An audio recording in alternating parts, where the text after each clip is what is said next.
보통 소득 수준이 높은 나라일수록 수산물을 많이 소비한다고 합니다. 그런 의미에서 한국은 전 세계에서 가장 소득 수준이 높은 나라가 아닐까 합니다. 유엔 식량농업기구가 발표한 자료에 따르면 한국인의 1인당 연간 수산물 섭취량이 일본, 미국 등 세계 주요국 중 가장 많았으니까요. 2위는 세계 최대 연어 수출국으로 꼽히는 노르웨이인데 노르웨이인 한 명이 1년간 약 53.3kg의 수산물을 섭취한다고 하죠.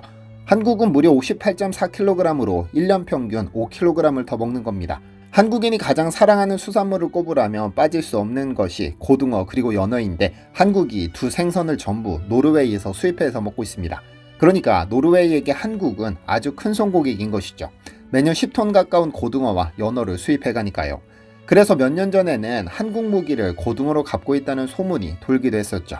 그런데 노르웨이는 한국이 정말 각별했던 모양입니다. 10년도 지나지 않았는데 또 어마어마한 규모의 한국 무기를 사들이기로 했으니까요. 안녕하세요, 디스멘털입니다. 한국인의 식탁에 자주 오르는 연어와 고등어는 거의 대부분 점원 북유럽, 노르웨이에서 건너오고 있습니다. 국내에서 소비되는 생연어의 약 97%가 노르웨이산이고 한국인의 75%가 연어 구매 시 원산지로 노르웨이를 선호한다는 조사 결과도 있죠. 구워도 먹고 튀겨도 먹고 조림으로도 먹고 찌개로도 먹는 국민 생선 고등어 또한 사정은 비슷합니다. 2024년 기준 노르웨이산 고등어를 가장 많이 수입한 국가 중 하나로 이는 매년 꾸준히 증가하고 있죠. 노르웨이의 올레순에는 닐스 스페레라는 100년 역사를 자랑하는 고등어 전문 가공기업이 있는데 이 기업의 존재 목적도 한국에 있습니다. 한국 이마트 등이 가장 큰 고객이니까요. 실제로 2024년 한 해 동안 노르웨이가 전 세계에 수출한 수산물 총액은 약 22조 원에 달하는데 그중 7만 7천 톤이 한국으로 향했다고 하죠. 이렇듯 한국인의 밥상에서 노르웨이 생선이 빠지면 서운할 정도로 양국은 오랜 기간 돈독한 교역 관계를 이어왔는데요. 그런데 한국이 이렇게 노르웨이 생선을 사랑하다 보니 의외의 결실이 맺어지고 있습니다. 노르웨이가 국방 현대화를 추진하는 과정에서 한국산 무기를 어마어마하게 사들이고 있으니까요. 지난 9월 18일 노르웨이 오슬로에서는 상당히 의미 있는 계약이 체결됐습니다. 노르웨이 국방물자청과 하나에어로스페이스의 K9 자주포 24문 추가 공급 계약이 체결된 겁니다. 노르웨이는 이미 2017년 K9 자주포 24문을 첫 도입했고 2022년도에도 4문을 추가 구매한 바 있는데 3년 만에 자주포 24문을 추가로 사들이기로 했으니까요. 이로써 노르웨이군이 운용하는 K9 자주포는 총 52문에 이르게 됩니다. 노르웨이는 나토 회원국이자 세계적인 부국으로 꼽히는데 한국산 자주포를 3차례나 반복 구매했다는 사실은 국제 방산 시장에서 한국 무기에 대한 신뢰가 얼마나 높은지를 상징적으로 보여주는 사건이라 할 수 있습니다. 노르웨이가 처음부터 한국산 무기를 선택한 것은 아닙니다. 2010년대 중반 노르웨이군은 노후화된 미국제 M109 자주포를 대체하기 위해 독일제와 한국의 K9 등을 후보군에 올려두고 있었습니다. 당시 독일에서 생산되는 펜저하위츠는 사거리와 연사 능력에서 세계 최강 자주포로 불렸었습니다. 반면 K9은 1990년대 말 한국이 독자 개발해 1999년부터 실전 배치된 비교적 신흥 무기체계였는데요. 노르웨이가 원했던 것은 북유럽 지정학적 특성에 맞게 혹한을 견뎌낼 수 있는 극강의 무기였습니다. 그리고 2016년 사건이 터집니다. 노르웨이군은 동계 혹한기 시험평가를 진행하기로 하고 펜저하비츠와 K9을 테스트하기로 했습니다. 그런데 이 테스트에서 펜저하비츠 2대가 영하 30도를 밑도는 살인적인 추위 속에 연이어 시동 불량과 기계 고장을 일으켜 중도 탈락하고 만 것이죠. 반면 K9 자주포는 논부라치는 설원에서 단 한 차례의 고장도 없이 모든 사격 과제를 완수하며 시험평가를 완벽하게 마쳤습니다. 그리고 둘의 운명이 바뀝니다. 노르웨이군 관계자들은 훗날 K9은 마치 고향이 겨울에 온 듯 폭설 속에서도 막힘없이 포문을 열었다고 회자했습니다. 탁월한 내구성과 신뢰도 덕분에 명불허전이라는 찬사를 받았다고 하죠. 가뜩이나 북유럽의 혹한 환경을 가장 큰 변수로 고려하던 노르웨이군이었기 때문에 이 시험에서 입증된 K9의 성능은 결정적이었습니다. 결국 2017년 K9 자주포를 채택하기로 결정하고 한국과 24문 첫 도입 계약을 맺게 됩니다. 가격과 운영 효율 측면에서도 K9은 유럽 경쟁자들을 압도했습니다. 펜저하비츠가 대당 약 180억 원에 달했던 반면 K9은 탄약 보급차 K10까지 포함한 패키지로도 60억 원 선에 불과했습니다. 물론 가격이 저렴하다고 해서 성능이 크게 뒤처지는 것도 아니었습니다. 펜저하비츠가 일부 사거리 기록 등에서 근소한 우위를 보이기는 하지만 3배에 달하는 가격만큼의 성능 격차는 없었다는 평가가 지배적이었죠. 오히려 K9은 자동화 탄약 장전 시스템과 K10 탄약 운반차를 활용한 지속 사격 능력, 혹한 속에서도 잔고장 없이 높은 가동률을 유지하는 내구성, 그리고 합리적인 운영 유지비 등의 면에서 종합적으로 뛰어난 현장 솔루션을 제시했다는 평가를 받았습니다. 실제 노르웨이군은 K9 도입 후 자체 운용을 통해 이러한 장점을 체감했는데 예산 효율, 적신하품, 철저한 후속 지원까지 모든 항목에서 목표 이상을 달성했다는 공식 보고서까지 내놓았을 정도였습니다. 노르웨이 국방연구소도 K9 사업을 분석하며 예산, 납기, 성능 목표를 모두 충족했다고 높이 평가했다는 소식이 국내 언론을 통해 전해지기도 했는데요. 무기의 성능은 실전에서 증명되는 법입니다. 한국 K9은 2010년 연평도 포격전 당시 북한의 기습 포격 아래에서도 곧바로 대응 사격을 실시해 적을 제압함으로써 전투 환경에서의 안전성을 입증한 바 있는데 실전 경험까지 갖췄기 때문에 전투를 한 번도 치른 적 없는 무기들보다 신뢰도가 높다는 점도 간과할 수 없습니다. 노르웨이군은 혹한의 테스트를 통과하고 실전 검증까지 마친 K9 자주포에 깊은 인상을 받았고 초도 도입분에 이어 추가 물량을 들여오기로 결정합니다. 그렇게 체결된 것이 2022년 계약입니다. 내문을 추가로 구매해 운용 능력을 보완했고 올해 9월 또 한 번 24문을 추가 도입함으로써 그 위상을 맘껏 뽐냈죠. 처음 선택이 옳았음을 확인한 구매국이 추가 주문을 거듭한 사례로 K9의 우수한 성능이 전 세계로 알려지는 결과를 낳았습니다. 사실 한국과 노르웨이의 인연은 생각보다 깊은 역사를 지니고 있습니다. 두 나라가 수교를 맺은 것은 1959년이지만 그보다 앞선 6.25 전쟁 시기에 이미 노르웨이는 피를 나눈 우방이었으니까요. 한국전쟁 당시 노르웨이 정부는 의사, 간호사 등 의료진 623명을 파견해 이동 외과병원을 운영했습니다. 1951년 7월 서울 북쪽 전선에 개원한 이 병원은 유엔군과 국군은 물론 부상당한 북한군 포로와 한국 민간인까지 3년여간 9만 명 이상의 환자를 치료하며 인수를 펼쳤죠. 포탄이 빗발치는 전장에서도 노름에 심한 감염 목숨을 건진다는 말이 퍼졌을 정도로 노르웨이 의료지원단의 헌신은 대단했습니다.